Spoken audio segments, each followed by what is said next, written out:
Jesús sigue haciendo milagros. Ese es el título. Hoy, año 2023, Jesús, el Cristo, sigue haciendo milagros. Vamos a leer el libro de los Hechos en su capítulo 8, de los versos 5 al 13.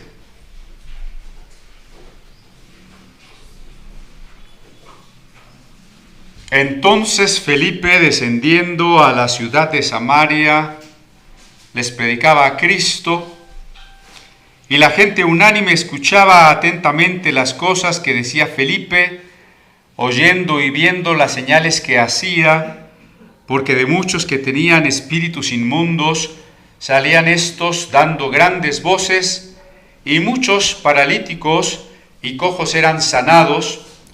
Así que había gran gozo en aquella ciudad. Pero había un hombre llamado Simón, que antes ejercía la magia en aquella ciudad, y había engañado a la gente de Samaria, haciéndose pasar por algún grande. A este oían atentamente todos, desde el más pequeño hasta el más grande, diciendo: este es el gran poder de Dios. Y le estaban atentos, porque con sus artes mágicas les había engañado mucho tiempo.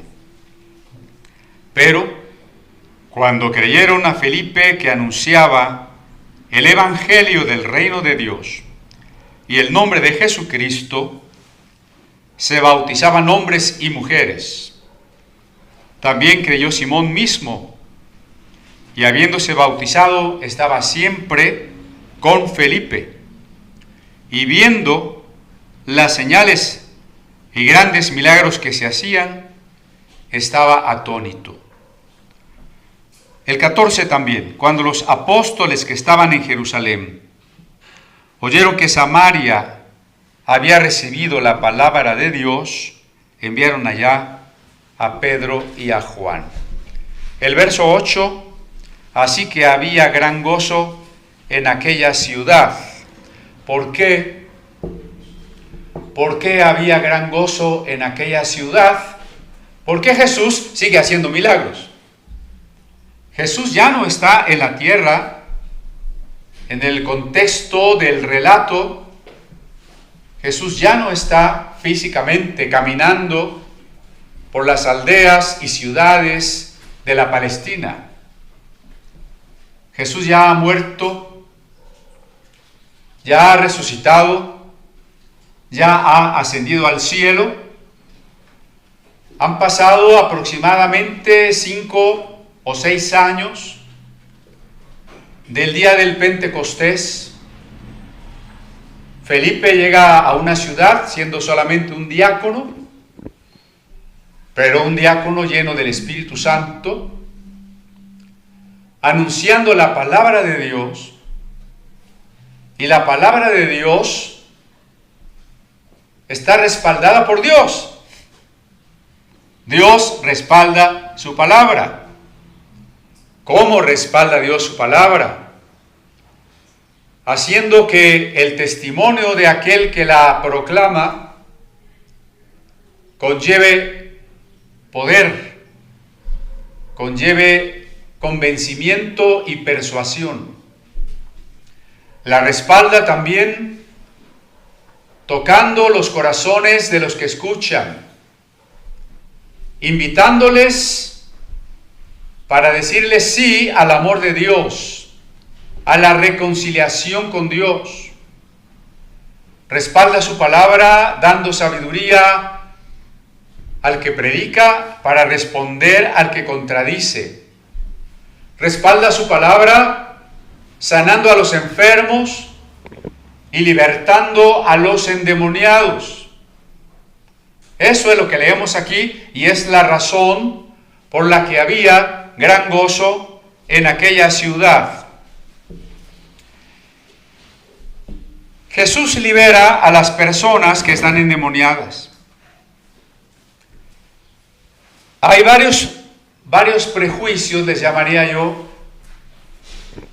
del por qué algunas personas suponen que hoy Dios no hace milagros. No voy a decir el nombre de algunas corrientes o escuelas que niegan actualmente los milagros, porque no queremos herir susceptibilidades. En todo caso, queremos amorosamente invitarle a reflexionar lo que Cristo es y lo que Cristo hace hoy, cuando la carta a los Hebreos nos dice claramente que Jesucristo es el mismo ayer, hoy y por los siglos. Eso significa inmutable, no cambia. Ya los filósofos griegos, desde el siglo V antes de Cristo, tenían claro que aquello que constituyese la verdad, el fondo ontológico de todas las cosas, tendría que ser inmutable. Así que Jesús, en su calidad divina y en el amor también de su naturaleza humana, es inmutable. En el amor de su naturaleza humana, no en la naturaleza humana, porque en ella nació, murió, resucitó. Pero si Jesús es el mismo, ama de la misma manera y actúa de la misma manera, entonces no puede dejar de bendecir a los seres humanos con los milagros de la sanidad, ni con los milagros de la liberación.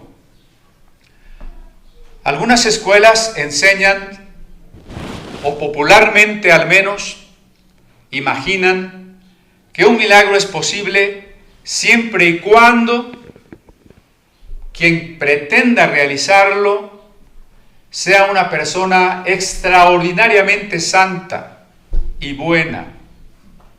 Limitan el papel del milagro a la calidad moral de una persona que solamente cree en Jesús. En otros ámbitos se piensa que los milagros son posibles siempre y cuando también personas de extraordinaria santidad, pero que ya están muertos, puedan interceder ante Dios por nosotros y entonces se realice el milagro.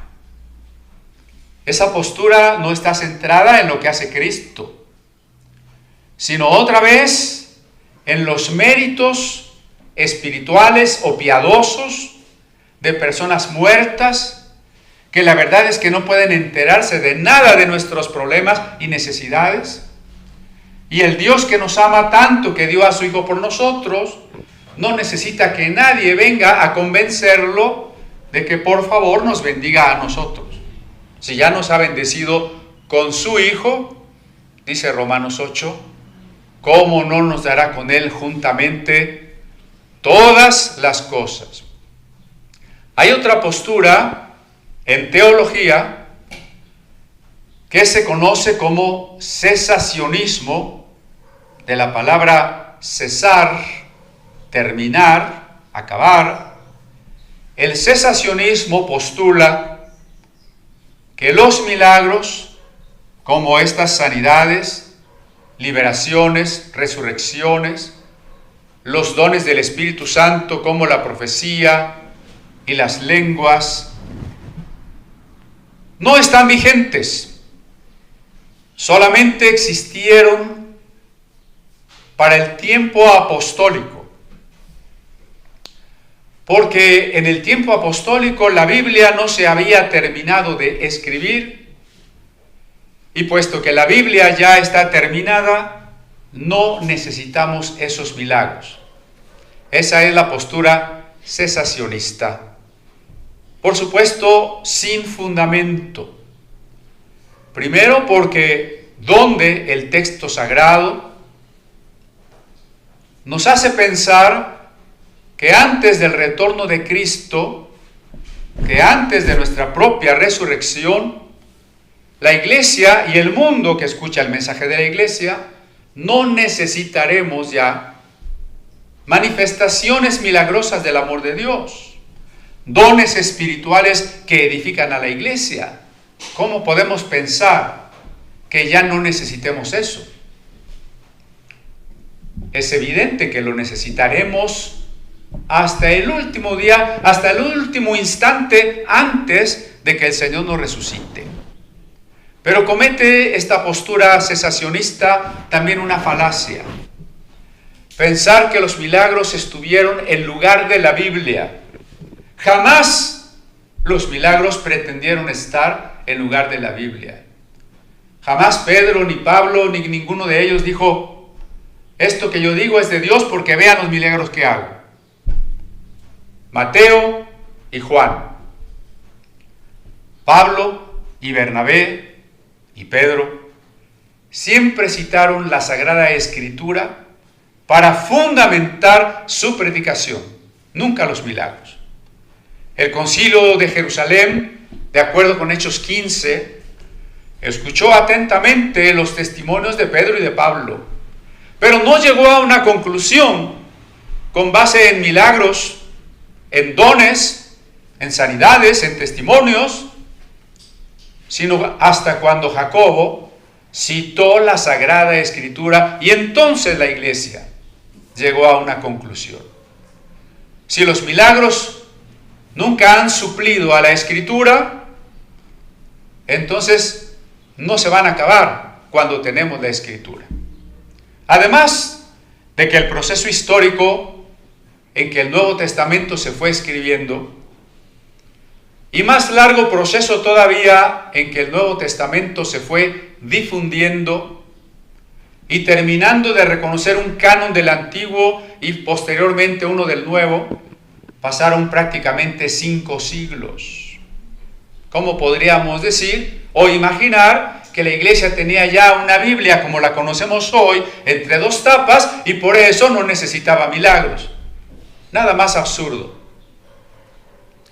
Hay otra postura que niega los milagros y se debe a un prejuicio positivista.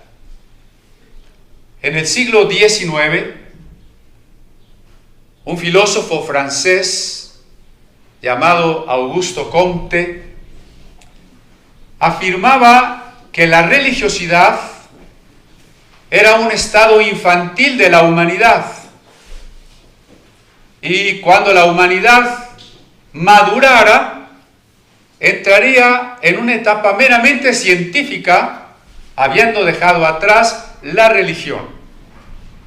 Muchos estudiamos todavía la escuela preparatoria bajo la corriente positivista, de tal manera que hay mucha gente que sigue pensando que seguir la ciencia es equivalente a un alto nivel intelectual y la religión es como para los ignorantes. ¿Han escuchado algo parecido? El positivismo afirmaba que no existe más que lo que se ve y se toca. Por tanto, si los ángeles o los demonios no se ven y no se tocan, no existen. Si Dios no se ve y no se toca, o el alma no se ve y no se toca, no existe. Entonces, a una epistemología o teoría del conocimiento añadían una ontología, una teoría de los seres que existen y los que no existen. Como en la repetición de los fenómenos científicos, los milagros no son repetibles, tampoco son susceptibles de encerrarlos en un laboratorio y repetirlos bajo condiciones de observación medibles y contrastables, entonces no existe. Noten ustedes que este es un prejuicio. Prejuicio quiere decir juzgar antes de. El prejuicio positivista ha decidido de antemano que, de acuerdo con su ontología, los milagros no pueden existir. Tristemente, entre esa filosofía un malentendido de la filosofía de otro cristiano que se llamó Immanuel Kant, y la filosofía cuestionable o aceptable en ciertos aspectos de otro cristiano que se apellidaba Hegel. Los teólogos terminaron aceptando que los milagros no pueden existir. Y entonces todos los pasajes de la Biblia que hablan de milagros, ¿cómo debían ser interpretados? Ya en el siglo XX, un teólogo que es como el paradigma de esta postura, se llamaba Rudolf Bultmann, dice: todo lo que no sea racional o perteneciente a la experiencia cotidiana, a la existencialidad que vivimos nosotros constantemente, es un mito. Y su teología consistía en desmitologizar la Biblia, empezando con los evangelios. ¿Qué significaba desmitologizar los evangelios? Pues que la verdad es que Jesús no sanó enfermos, no resucitó muertos, no echó fuera demonios. Esos son mitos. La verdad es que eran enfermedades mentales, y cuando la gente se encontraba con Jesús, estaba mentalmente mejor. Eso era echar fuera demonios. No es que las personas fueran sanadas milagrosamente, es que el enfermo, cuando tiene fe y buen ánimo, se va recuperando. Y después de que Jesús murió, la primera generación de discípulos añadió al recuerdo de Jesús la idealización de lo que él había sido, la exageración de lo que él había hecho, y entonces se fue escribiendo el Nuevo Testamento a partir de el imaginario, le llaman hoy los sociólogos, el imaginario de la iglesia primitiva. Entonces no hay milagros. Entre esas posturas cesacionistas de algunas denominaciones históricas que a lo largo de sus siglos de historia no vieron milagros, no les queda más que decir: pues entonces no hay milagros. Es más fácil decir que no hay a reconocer: hemos sido tibios, hemos sido ignorantes, tenemos que buscar los milagros. Pues mejor, si no hemos tenido, pues es que no hay. Eso era más fácil, ¿no? O la postura positivista que desembocó en la llamada teoría del Jesús histórico. Vamos a quitarle a los evangelios todo lo sobrenatural, todo lo mitológico, a ver si nos queda un Jesús humano, que es el Jesús de la historia. Y se quedaron sin Jesús. Esas no son nuestras posturas. Estas posturas también se fortalecieron ante el abuso de algunos movimientos de fe que decían: vamos a hacer una campaña evangelística, hemos alquilado la arena fulana de tal, vengan todos los enfermos, porque esta noche o esta semana va a haber milagros. Como si pudiésemos condicionar y obligar a Dios. Dios, del 2 de septiembre al 7 de septiembre te toca hacer milagros porque yo ya lo anuncié. Y cuando yo oro por los enfermos, tú tienes que hacer milagros. Y entonces las multitudes concurren a ese tipo de reuniones, y muchas salen con su fe frustrada, y otros con alguna sanidad aparente, más cercana a la idea psicoanalítica de la sanidad. Todo eso ha desprestigiado el hecho de que Jesús hoy siga haciendo milagros. Porque esas posturas dicen que Jesús siempre tiene que sanar. No importa de que estés enfermo. Si hoy tú crees, hoy reclama tu sanidad, hoy tienes que ser sanado. Pero, por supuesto, la Biblia nunca nos presenta a Dios como sujeto a ciertas reglas de las que nosotros podamos echar mano para que las cosas siempre funcionen. Dios no es una energía, un principio que pueda ser sujeto a las reglas de la eficacia. Estaba visitando una librería de cuyo nombre no quiero acordarme, pero Pau sí se acuerda. Y allí encontraba yo un libro que decía oraciones poderosas. Me fui como Condorito, hermanos.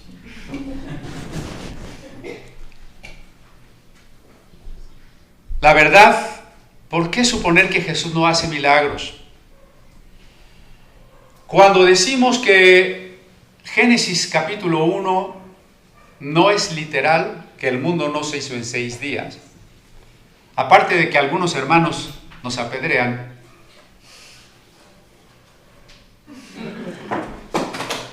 también se preguntan algunos, bueno, y entonces si tal cosa del Antiguo Testamento es un pasaje simbólico o es una historia primordial o es una construcción teológica posterior, ¿qué nos hará saber que en el Nuevo Testamento, en los pasajes que narran milagros, no nos enfrentamos a algo parecido, es decir, que no sea literal? Hay una gran diferencia, o varias diferencias. En primer lugar, la diferencia del género literario. Los primeros 11 capítulos del Génesis pertenecen a un género literario que vamos a llamar historia primordial. Que el propio género no pretende ser literal, ni ser historia con fecha cronológica, valga la redundancia, ni siquiera con personajes verdaderamente históricos.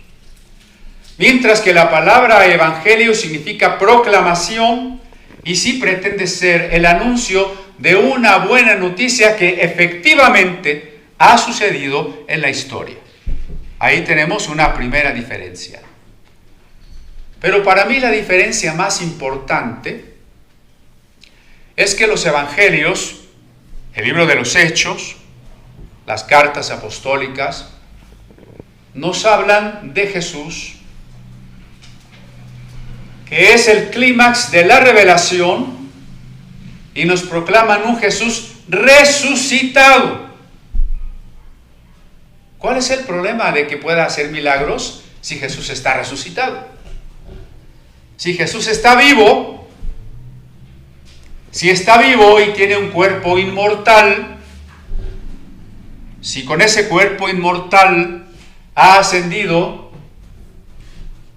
a una dimensión en el que está a la diestra del Padre, eso significa que posee toda la autoridad y soberanía que su Padre le ha entregado.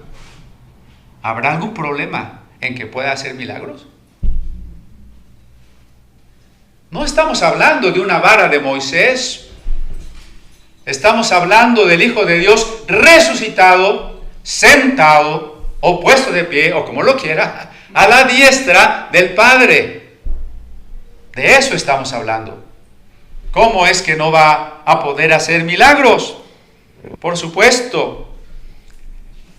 Pero además, hermanos, nosotros vamos a leer la Sagrada Escritura también a la medida de la estatura de la fe.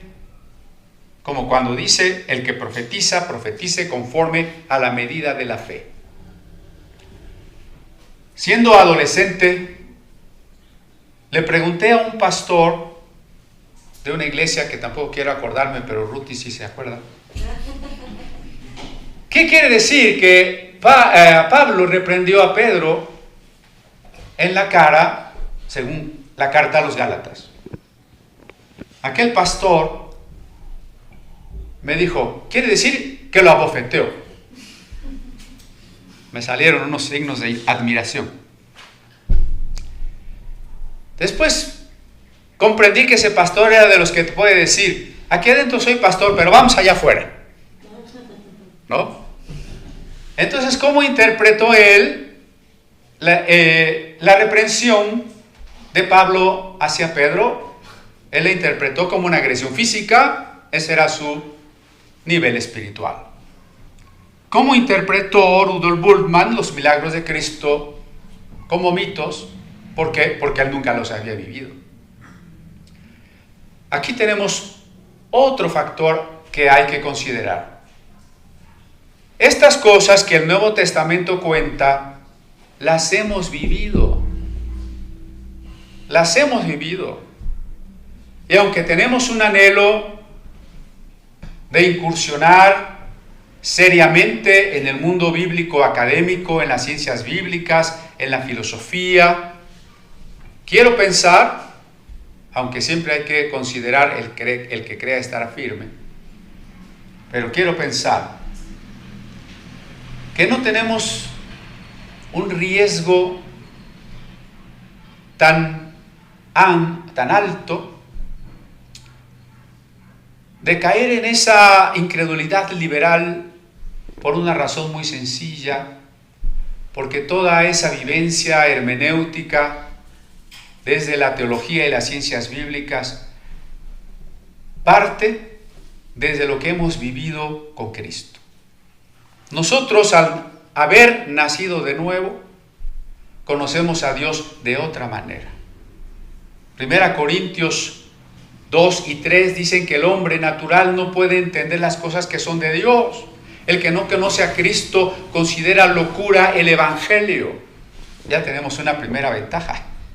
Hemos nacido de nuevo. Hemos conocido a Cristo. Tenemos una segunda ventaja y me estoy gloriando en la gracia de Dios, no en nosotros. Son ventajas que por gracia Dios nos ha dado. El bautismo del Espíritu Santo. Así que si alguien viene y te dice, las lenguas no existen, la profecía no existe, ¿cómo no va a existir? Yo las he vivido, ¿no? Es como si alguien te dice, es que Dios no existe. ¿Cómo no va a existir? Si yo platiqué con él esta mañana, ¿no?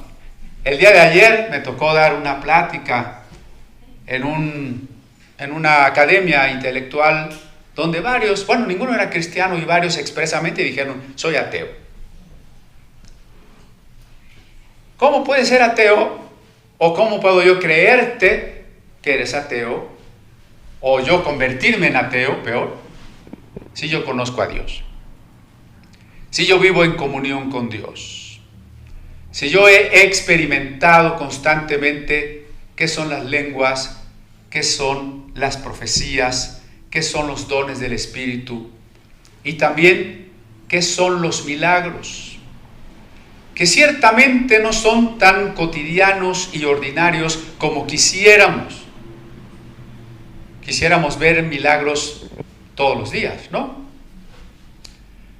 Ya no nos sorprenderían como no nos sorprende lo que debería sorprendernos hoy, como la vida humana, por ejemplo. Los milagros no son ordinarios, son extraordinarios. No podemos manejarlos a nuestro antojo. No gaste su dinero cuando vea el anuncio de curso de milagros. Guarde su cartera, ¿no? Pero a lo largo de nuestra vida hemos visto sanidades, hemos visto liberaciones. No les voy a contar testimonios que ya les he contado, porque ese ha de ser un defecto de la vejez, volver a contar lo que ya se contó. Pero yo sé, ustedes lo recuerdan y también ustedes han vivido algún milagro extraordinario, sea de sanidad, sea de liberación o de provisión por parte de Dios, o de su cuidado, o de cualquier bendición familiar o personal que era imposible puesto que rebasaban nuestras propias fuerzas. Y vimos claramente la mano de Dios, porque lo que significa o caracteriza al milagro es que manifieste a Dios. Lo que hace milagro al milagro no es la violación de las leyes naturales, sino que Dios se revele.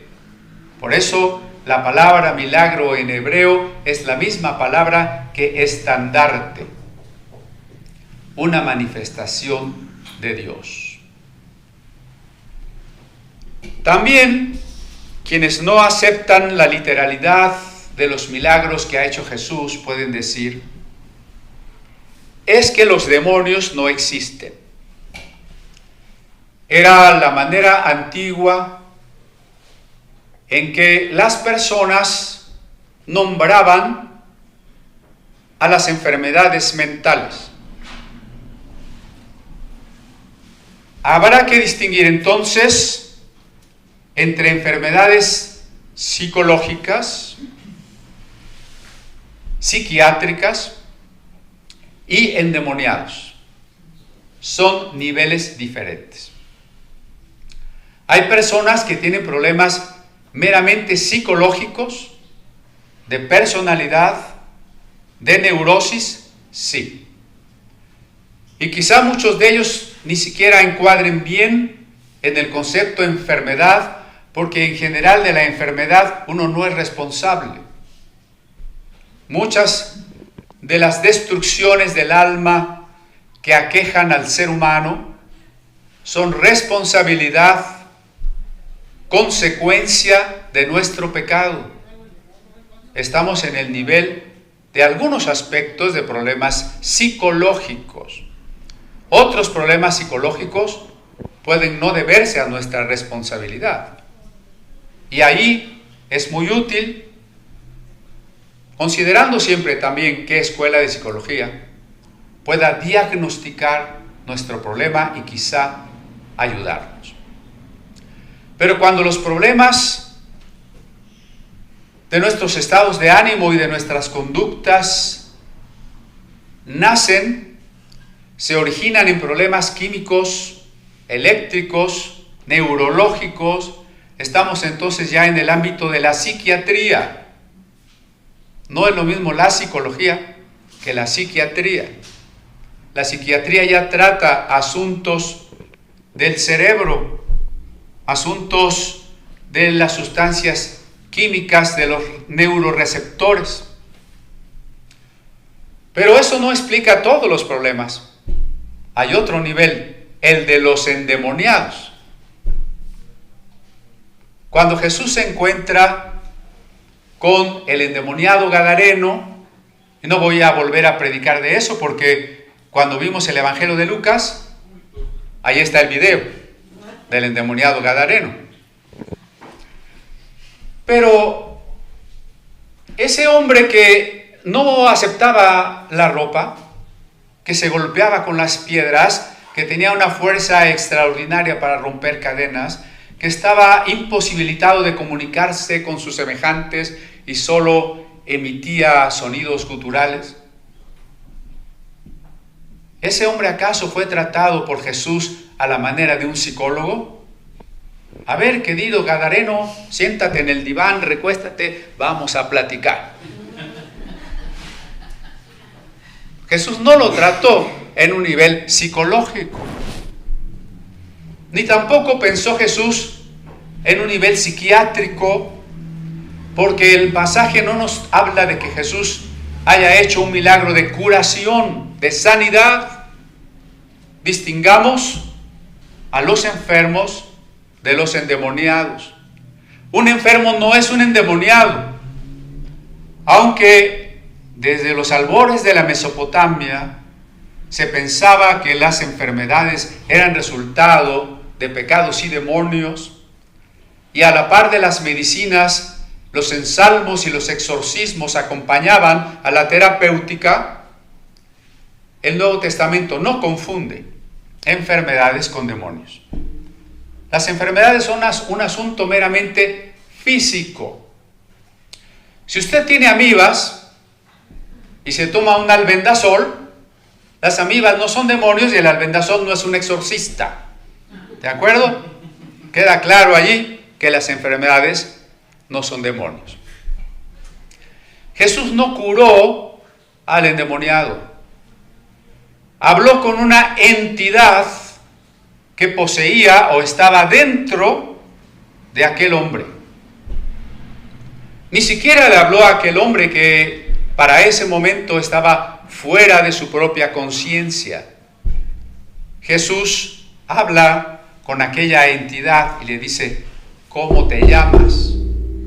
Legión, porque somos muchos. No es un problema de personalidades múltiples. No es un mero esquizofrénico. Es un endemoniado.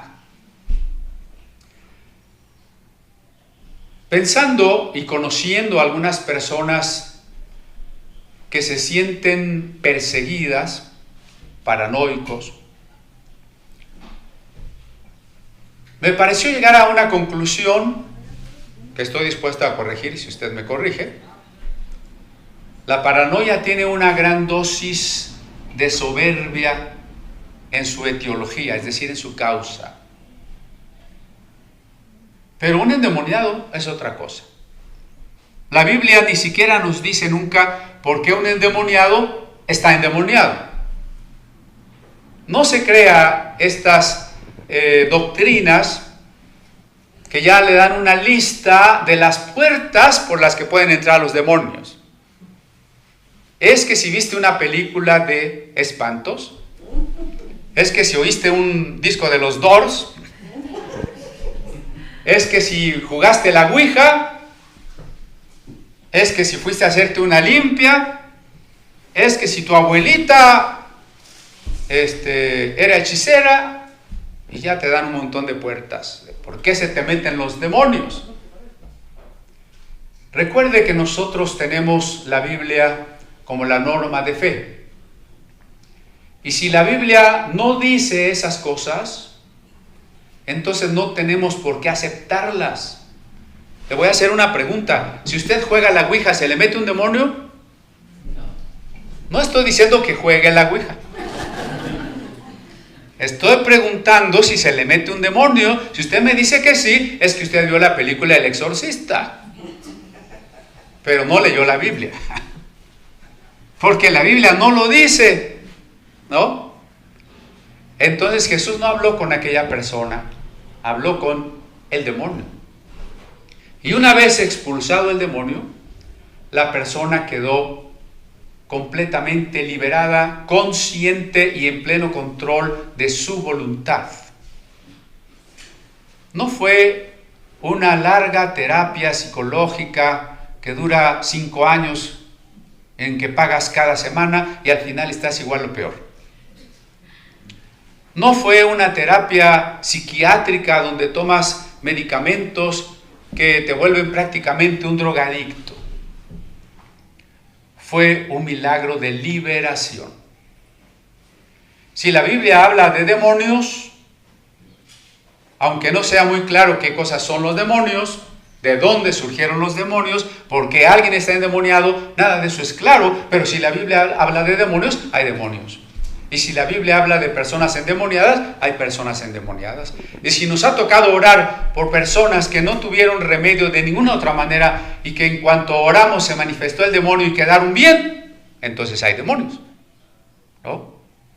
Y entonces vamos a dejar atrás todas esas, llamaremosle incredulidades, de que no hay milagros hoy, de que no hay dones espirituales, de que no hay demonios, de que no hay sanidades. Mejor, y siguiendo el libro de los Hechos, que nos muestra el Cristo ascendido y presente espiritualmente en el mundo. Este libro de Hechos que nos muestra que los cristianos debemos vivir llenos del Espíritu Santo. Entonces estemos dispuestos a que Dios obre milagros a través de nuestras manos. No vamos en pos de los milagros. Ese sería un error. Todo aquel que va en pos de algo que no es Dios, terminará engañado.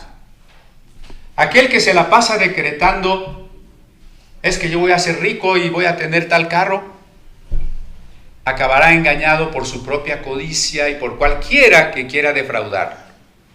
Aquel que vaya en pos de los milagros, terminará engañado también.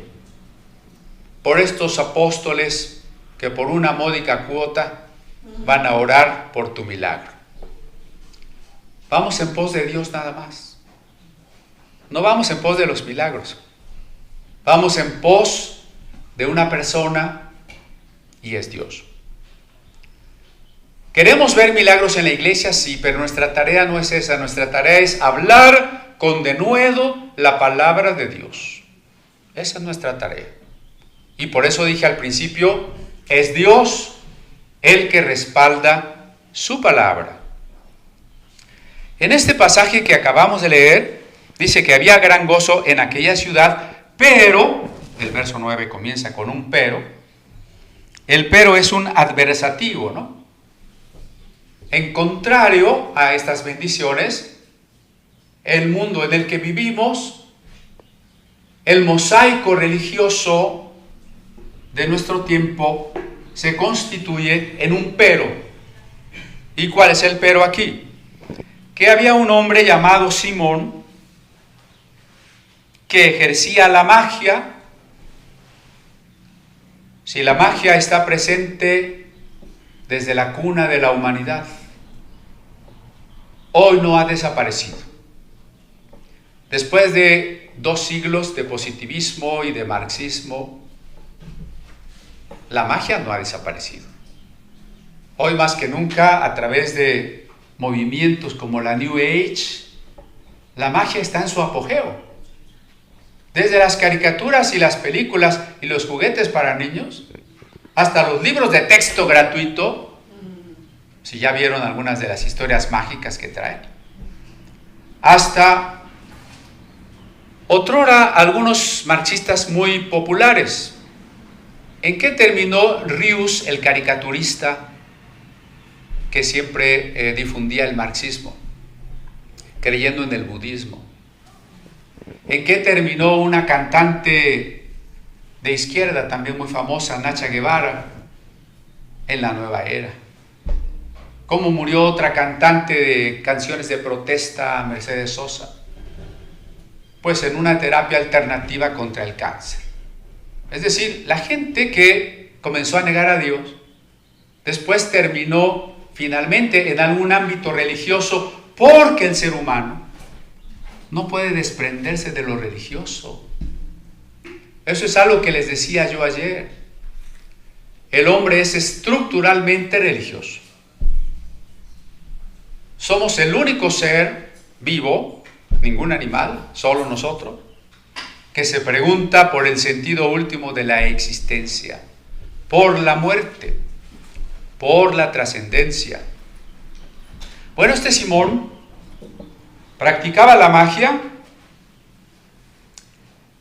y había engañado a los samaritanos. ¿Se acuerdan que los samaritanos no son de la tribu de Judá, pero sí se consideran descendientes de las otras tribus de Israel? Entonces, en ese sentido, los samaritanos son israelitas, no de Judá, pero sí de otras tribus que no son de Judá. Eran 12 tribus, ¿recuerdan? Son israelitas. Es en una sección del pueblo de Dios, los samaritanos, donde la magia ha tomado auge. No está hablando de un país pagano, muy comprensible si dijera, bueno, es que allá en Roma había muchos magos. Sí, en Roma. Estamos hablando de Samaria, que tenía el Pentateuco, que esperaba un restaurador, un Mesías. ¿Sí recuerdan todo eso que ya vimos? Le oían atentamente todos, desde el más pequeño hasta el más grande. A veces, como esta semana, me doy cuenta que fue mucha parte del tiempo que estaba muy preocupado por la situación que estamos viviendo como sociedad. Pero también pienso que no ha habido un momento en la historia de la iglesia que la iglesia no esté rodeada por el mundo.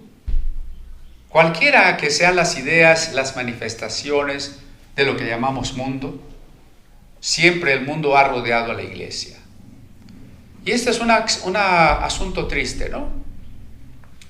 Si fuese Simón un mago que tiene discursos a los que nadie escucha, diríamos, bueno, qué bueno.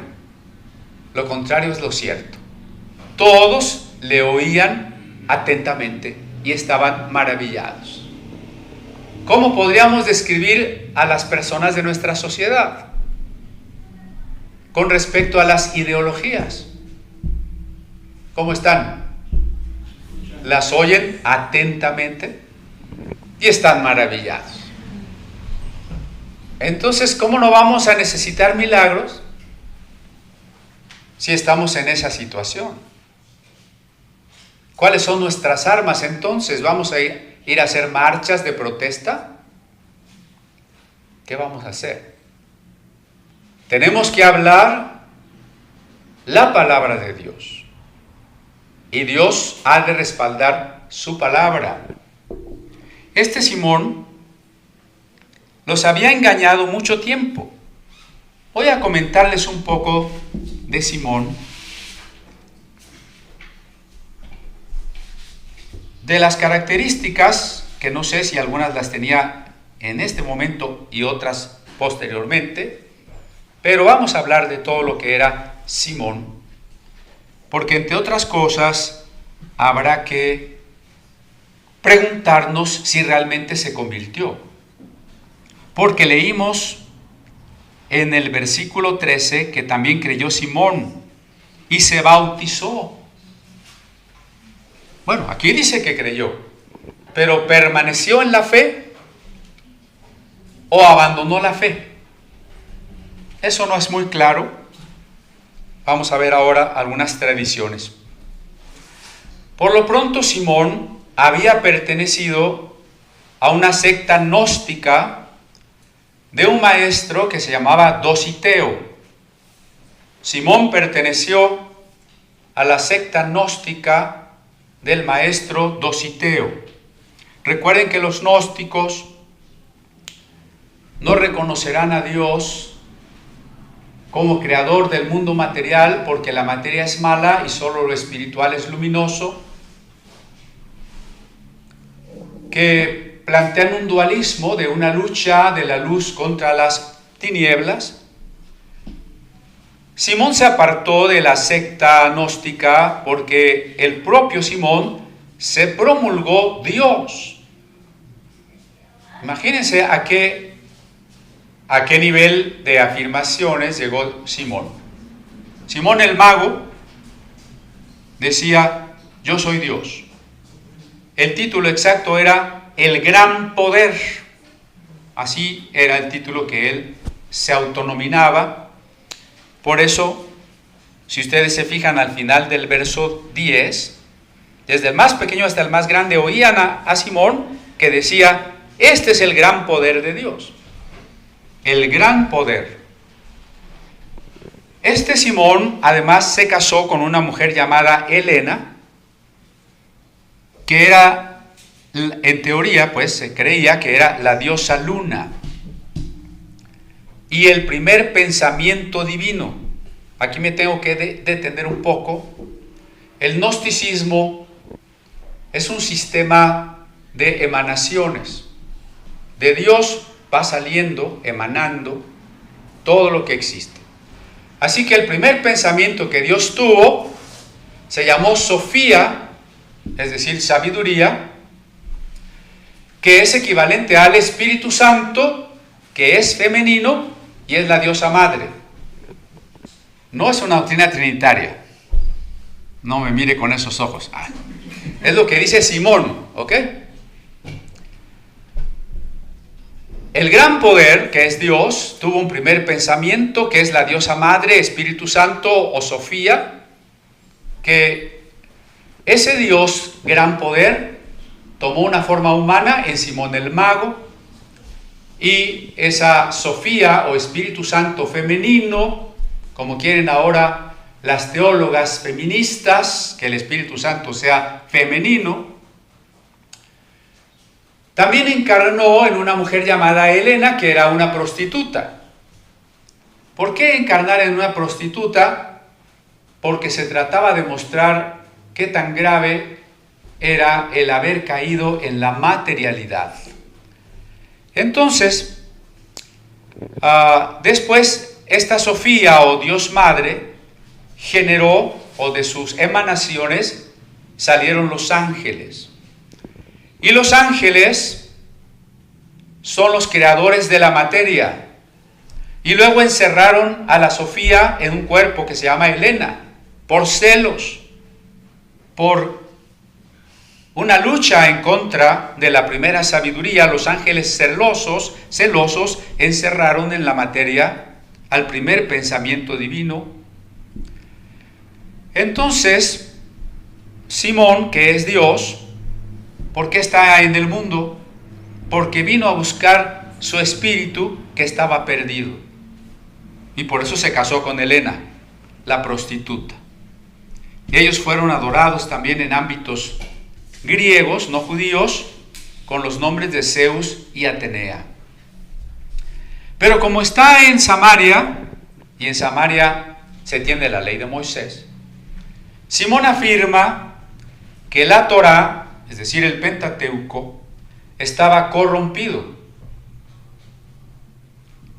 Y por eso no era necesario tener el Pentateuco.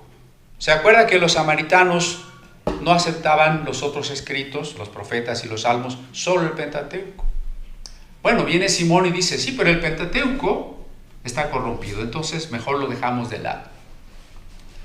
Había un apóstol en Guatemala que cuando se empezó a desviar de todo lo que la Biblia dice, al mismo tiempo comenzó a afirmar que la Biblia estaba mal traducida y que había muchas cosas que la Biblia no decía.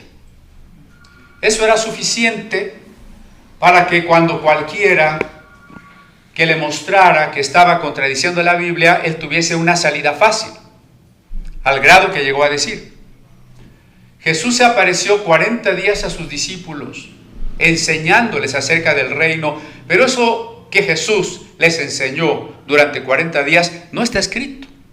Eso es lo que Dios me está revelando a mí, decía ese apóstol. Bueno, con eso abrimos la puerta a cualquier cosa. Pues algo así decía Simón. La Torá está corrompida y entonces no es necesaria.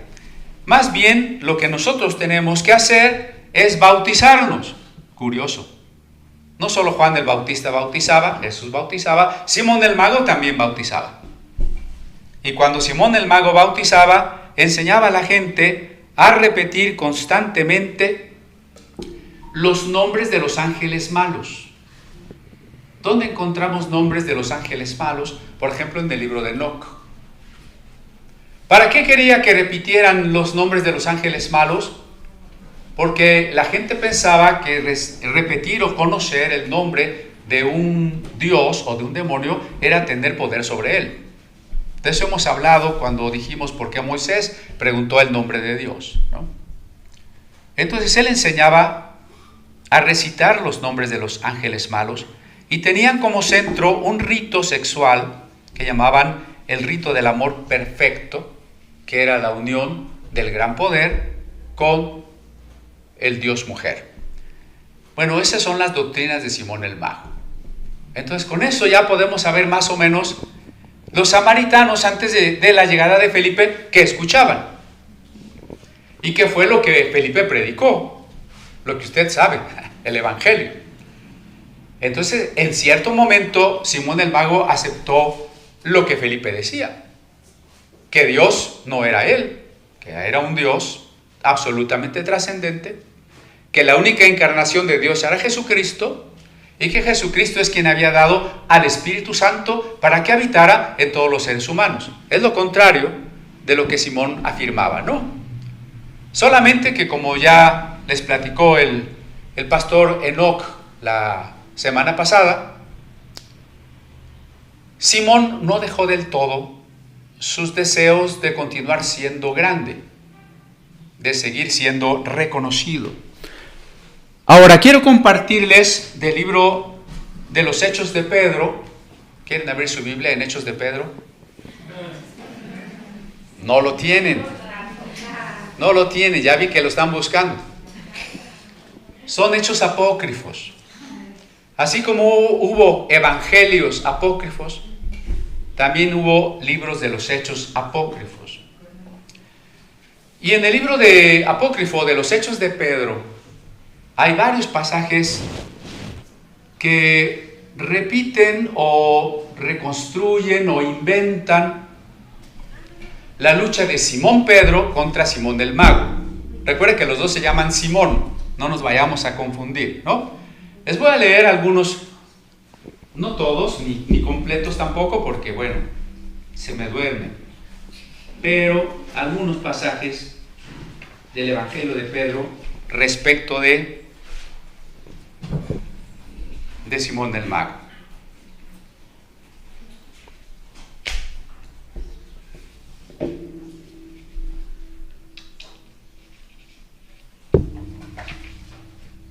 Ahora ya lo perdí. Permítanme.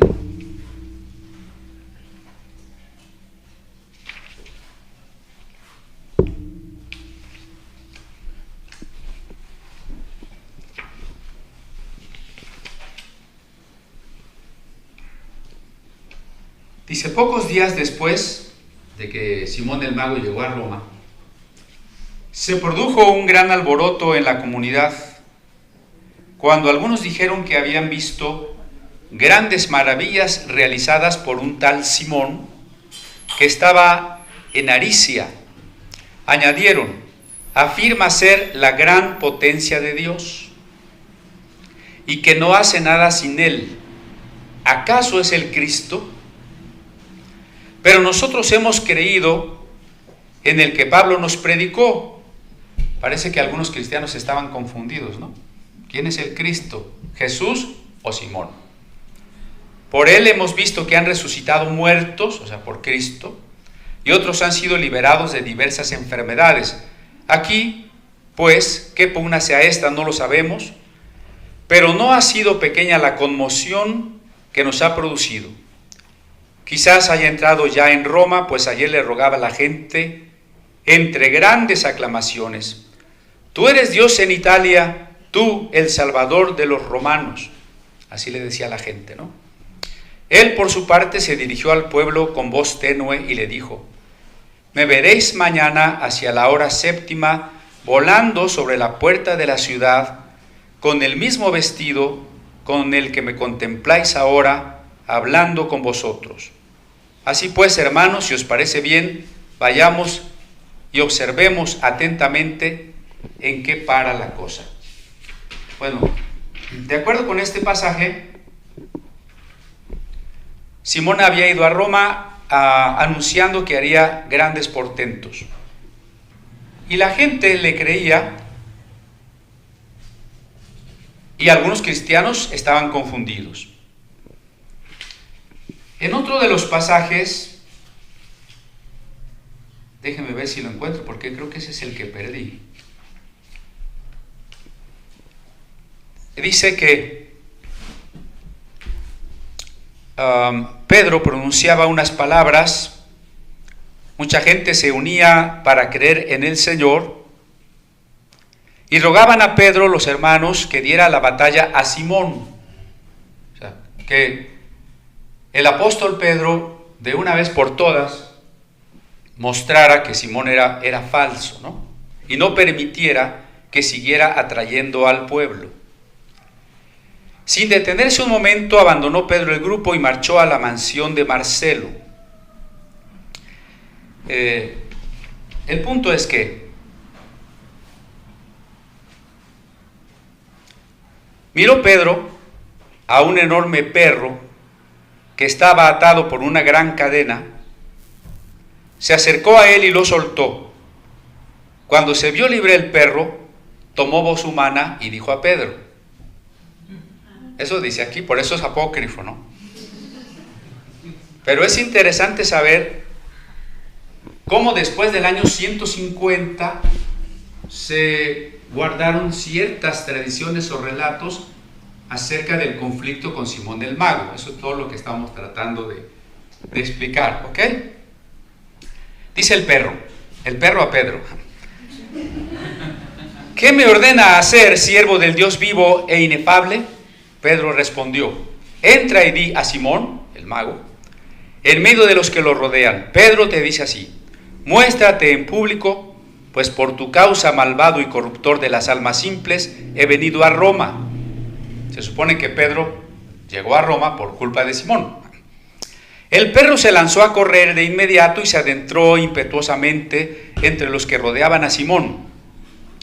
Levantó las patas delanteras y dijo con un enorme vozarrón: tú, Simón. Guau, guau, no, eso no dice. Así te dice Pedro, el siervo de Cristo que está a la puerta. Muéstrate en público, pues por ti he venido a Roma, malvadísimo y seductor de almas simples. Al oírlo Simón y al contemplar esa visión increíble, se le cortaron las palabras con las que seducía a los circunstantes ante el estupor de todos. Bueno, hay más relatos del famoso perro, ¿no? Pero me los voy a brincar. Me voy a ir a uno de los últimos relatos del enfrentamiento de Simón Pedro contra Simón el mago. Y es cuando Simón va a cumplir su promesa de volar. ¿Se acuerdan cuando el diablo le dice a Jesús: lánzate del pináculo del templo para que todos crean? Algo parecido. Ahora, Simón quiere volar para que todo el mundo sepa que él es el Mesías. Al día siguiente, una gran muchedumbre se congregó en la vía sacra para verle volar. Pedro se acercó al lugar para contemplar el espectáculo y para refutarlo. Bien en este hecho, pues cuando entró en Roma dejó estupefactas a las gentes con su vuelo. Pero Pedro, su develador, no vivía aún en Roma, ciudad a la que aquel había engañado con sus mágicas artes, hasta el punto de que algunos se extasiaban ante él, así como parafraseando Hechos 8. Así pues, Simón se colocó en un lugar elevado y al divisar a Pedro comenzó a decir: Pedro, especialmente ahora cuando voy a elevarme ante todos estos que me contemplan, te digo, si es poderoso tu Dios, a quien dieron muerte los judíos, mientras a vosotros sus elegidos os lapidaban. Es un argumento bastante creíble, ¿no? Si no en labios de Simón, sí de mucha gente. Por un lado nos muestra que ya se consideraba a Jesús divino, puesto que ya no distingue entre Dios y Jesús, al decir que mataron a Dios. Muestra ahora, le dice Simón a Pedro, muestra ahora que la fe en él es fe en Dios, que se revele en este momento si es digna de la divinidad. Por mi parte, elevándome ahora, voy a mostrar a toda esta gente quién soy. Entonces ascendió en el aire y todos lo veían cómo volaba sobre toda Roma, sobre sus templos y colinas, mientras los fieles miraban a Pedro, así como sintiéndose indefensos, ¿no? Pedro, haz algo, vamos a quedar mal todos los cristianos. ¿Con qué milagros nosotros vamos a convencer a la gente después de los milagros que hace este Simón Pedro, este Simón mago?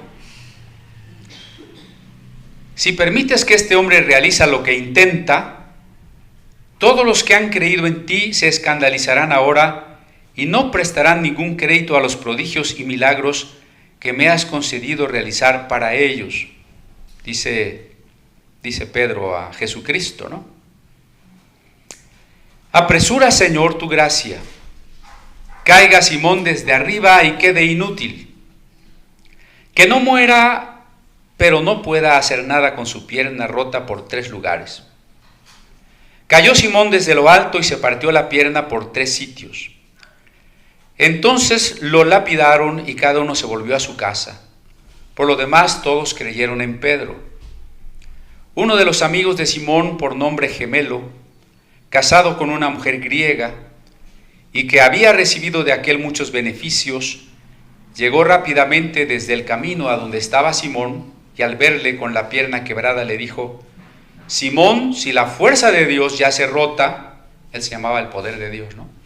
Si el gran poder de Dios ya se roto, ¿acaso será ciego ese mismo Dios de quien tú eres la fuerza? Corrió Gemelo detrás de Pedro y le dijo: también yo deseo, contarme entre los que creen en Cristo. Pedro respondió: ¿qué dificultad habría, hermano mío? Ven y toma lugar entre nosotros. Simón, el mago, en medio de la desgracia, encontró a algunas personas que le trasladaron de noche sobre unas parihuelas desde Roma a Aricia. Después de permanecer allí algún tiempo, fue conducido a Terracina, a casa de un cierto Cástor, expulsado de Roma, bajo acusación de artes mágicas. Allí, tras amputarle la pierna, halló su fin Simón, el ángel del diablo. No es canónico, no es que tengamos que creer todo lo que dice aquí, solo es interesante ver una lucha que quedó en la memoria de los creyentes. Dios no siempre actúa como el relato aquí lo quisiera. Que frente a alguien que está engañando a la gente yo orara y dijera avergüénzalo y en ese momento se avergonzara, sería maravilloso, pero no pasa. Yo tendría unos 3 años y vivía en aquella vecindad desvencijada, de renta congelada para algunos, imagínense, 20 pesos pagamos, de los de antes, con 3 ceros. Y me sentaba en unos escaloncitos que daban a la vivienda. Y desde ahí vi una fiesta, una especie de peregrinación a una imagen religiosa. Y toda la gente de la vecindad, con mucha devoción, adoraba aquella imagen. Y yo oraba y decía: Dios, ¿por qué no mandas un rayo ahorita que destruya esa imagen? Y toda la gente se va a dar cuenta. Y desde entonces yo me di cuenta que Dios no actúa así, para mi propia tristeza. Pero está bien, porque mire, si Dios nos obligara a creer, ¿dónde quedaría nuestra voluntad?